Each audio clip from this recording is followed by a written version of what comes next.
This is an inspiring story, especially now when many Christians are persecuted for their faith.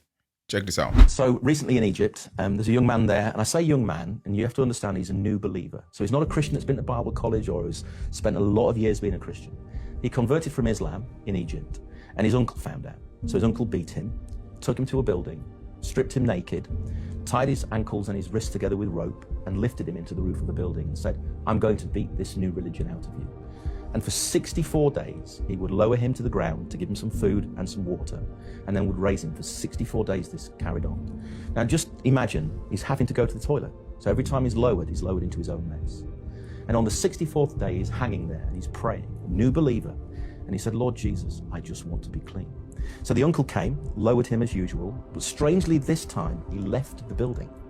And while he was away from the building, a cow came in and he licked this young man clean from top to bottom. When the uncle came back, he said, "What's happened? Who has done this?" And he looked at his uncle and said, "Uncle, I prayed to the Lord Jesus that I would be clean, and he sent one of your cows to do it." And the uncle looked at him and said, "I cannot destroy your faith." Released him. And I've got to be careful what I say for his security.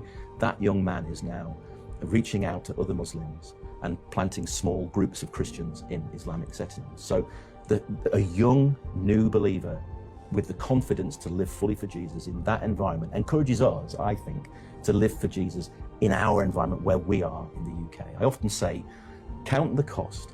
Use the examples of our persecuted brothers and sisters to say, what does it mean for me to live more fully for Jesus today?